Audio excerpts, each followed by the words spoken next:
की मेयर शैली ओबराय ने प्रेस कॉन्फ्रेंस करके बताया कि आज हमने एमसीडी के कमिश्नर और तमाम बड़े आला अधिकारियों से मीटिंग की और निर्देश दिए कि जितने भी ड्रीम्स हैं और नाले हैं वार्ड वाइज उनकी लिस्ट तैयार की जाए और अच्छे तरीके से उसकी साफ सफाई हो, जो टूटी फूटी वह बनाई जाए। और आज नगर निगम में 1.5 साल हो गया है एमसीडी में आम आदमी पार्टी को आए हुए, और हमारा यही प्रयास है कि लगातार मानसून आने के पहले हम पूरी दिल्ली में हर वार्ड में बने बेसमेंट हो, ड्रेन हो, इनक्रोचमेंट हो, इनको चिन्हित करके इंक्वायरी करके इनको सील किया जाएगा। जो अनऑथराइज्ड बेसमेंट होंगे उनको सील किया जाएगा और जो नाले हैं उनकी साफ़ सफाई अच्छे तरीके से की जाए। उसके लिए मैंने 500 करोड़ का बजट दिया है और लगातार कार्रवाई एमसीडी की तरफ से चल रही है। और बीजेपी पर आरोप लगाते हुए ये भी कहा कि 15 साल दिल्ली में नगर निगम में बीजेपी रही है और 15 सालों में जब उन्होंने कोई काम किया नहीं और सारे नल और ड्रेनेज ये सारे डैमेज पड़े हुए हैं, तो 1.5 साल में हमने ही प्रयास किया है और आगे हमारा प्रयास जारी रहेगा कि हम इसको अच्छे तरीके से अपॉइंटमेंट करें और आने वाले समय में दिल्ली वालों को जल भराव की समस्या से निजात मिले। और वहीं जो ये बच्चे IAS PCS की तैयारी करने के लिए दिल्ली आते हैं तो उनके तमाम सपने होते हैं,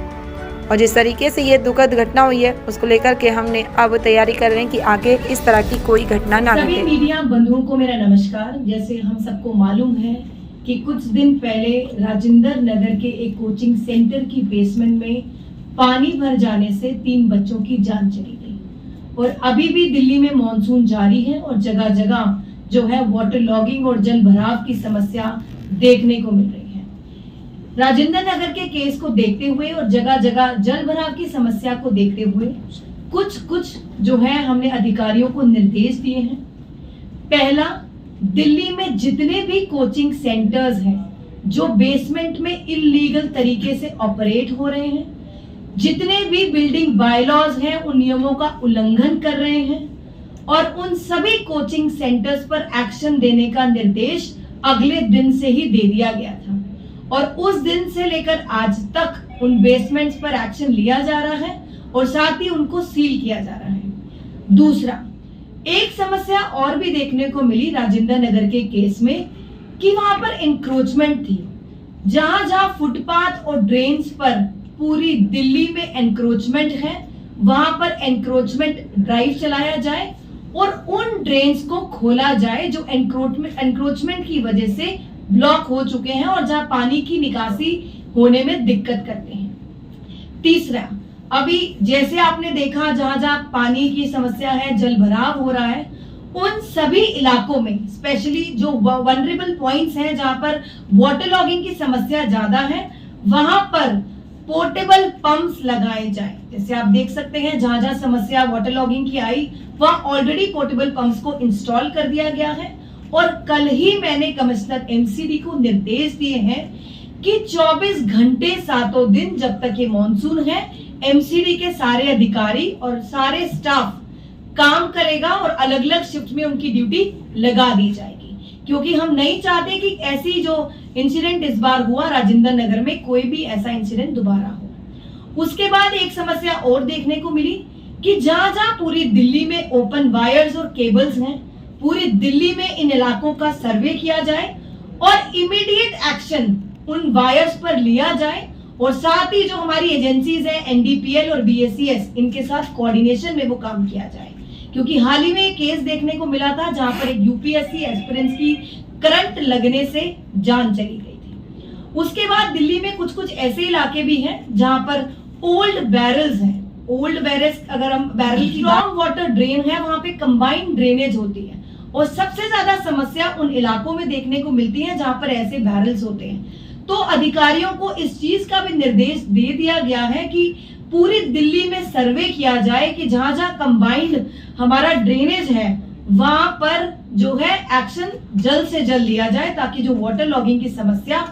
कम से कम हो सके। उसके बाद आज भी उस इंसिडेंट को देखते हुए जितने भी हमारे एमसीडी के आला अधिकारी हैं, आज हम तीनों ने, leader of the house Mukesh Goyal ji ने और हमारे डिप्टी मेयर आले इकबाल जी ने, हम तीनों ने मिलकर आला अधिकारियों के साथ मीटिंग ली। उस मीटिंग में हमने निर्देश दिए हैं सभी अधिकारियों को कि पूरी दिल्ली में वार्ड वाइज लिस्ट बनाई जाए कि कहां कहां दिल्ली में ड्रेनेज सिस्टम को रिवैम्प करने की जरूरत है, क्योंकि देखने में आ रहा है कि कितने सालों से 15, 20, 25, 30 सालों से दिल्ली में ऐसे बहुत से इलाके हैं जहां पर ड्रेनेज सिस्टम अभी तक कभी भी चेंज नहीं हुआ। तो अब देख सकते हैं कि वो जो ड्रेनेज सिस्टम है वो बैठ चुका है।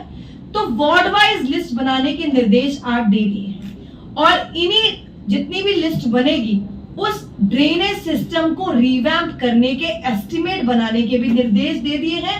और उन एस्टिमेट्स को मेयर डिस्क्रिशनरी फंड से काम चालू करवाने के भी निर्देश दिए हैं, क्योंकि हम चाहते हैं दिल्ली में जो ड्रेनेज सिस्टम है बहुत पुराना है, जिसकी वजह से दिल्ली में जगह जगह वाटर लॉगिंग और जल भराव की समस्या देखने को मिल रही है। अब इतने सालों से 25-30 सालों से ये ड्रेनेज सिस्टम चेंज नहीं हुए और हम चाहते हैं एमसीडी में अब आम आदमी पार्टी की सरकार है, हमारी पूरी कोशिश होनी चाहिए और ऑन द ग्राउंड हमें ये चीजें इंप्लीमेंट करनी है कि जितना भी पुराना ड्रेनेज सिस्टम है उसको हम रिवैम्प करें, उसको हम रिप्लेस करें, ताकि जो वाटर लॉगिंग की समस्या दिल्ली की जनता को झेलनी पड़ रही है वो ऐसा दोबारा ना हो और जो राजेंद्र नगर में जो एक दुखद घटना हुई ऐसी घटना भी आने वाले समय में ना देखने को मिले। अब मैं चाहूंगी कि मुकेश गोयल जी हमारे लीडर ऑफ द हाउस है, इस पर अपने विचार रखें। जो हमने इस बार के बजट में रखा था उस मेयर डिस्क्रिशनरी फंड से हम चाहते हैं कि दिल्ली की जनता को राहत मिले। जो हमने बात रखी आपके सामने कि दिल्ली में जो ड्रेनेज सिस्टम है काफी पुराना है और पिछले 25, 30, 40 सालों से ऐसे 50 सालों से भी ऐसे ड्रेनेज सिस्टम है जो चेंज नहीं हुआ है और जहां समस्या ब्लॉकेज की रहती है जिसकी वजह से जल भराव होता है। तो हम उन्हीं सभी वार्ड वाइज लिस्ट बनाएंगे और जितने भी क्रूशियल पॉइंट्स हैं वाटर लॉगिंग के उन एरियाज में वहां पर हम जो ड्रेनेज सिस्टम को रिप्लेस किया जाएगा। मैम ये ऐसा नहीं लगता कि ये क्योंकि जब 3 लोगों की मौत राजेंद्र नगर में हो गई, आज भी कई लोगों की मौत हुई है करंट लगने से एक संग में, तो ऐसा नहीं लगता कि काफी देर हो गई क्योंकि इतनी देर से निगम जागा, मतलब भले ही सरकारें किसी की भी रही हो कि ये चीजें क्या पहले नहीं हो सकती थी कि मानसून से पहले की तैयारी एक एक्शन प्लान बनता, उसमें ये चीजें डिस्कशन में नहीं आई थी क्या? देखिए पिछले 15 साल तो भारतीय जनता पार्टी ने नगर निगम में राज करा और अब महज 1.5 साल हुआ है हमें आम आदमी पार्टी को नगर निगम में आए। तो जैसे जैसे दिक्कतें सामने आई हमने हमेशा दूर करने की कोशिश किया है, पर जो हादसा राजेंद्र नगर में हुआ और बहुत ही दुखद हुआ, हम चाहते नहीं है कि आने वाले साल में या आने वाले समय में ऐसा कुछ हादसा हो, क्योंकि यूपीएससी एस्पिरेंट्स बड़े सपनों के साथ दिल्ली में आते हैं, उनके परिवार वाले बड़े सपने के साथ उनको यहाँ भेजते हैं आईएएस ऑफिसर बनने के लिए और इसीलिए इन सभी हादसों को ध्यान में रखते हुए हमने इन सभी की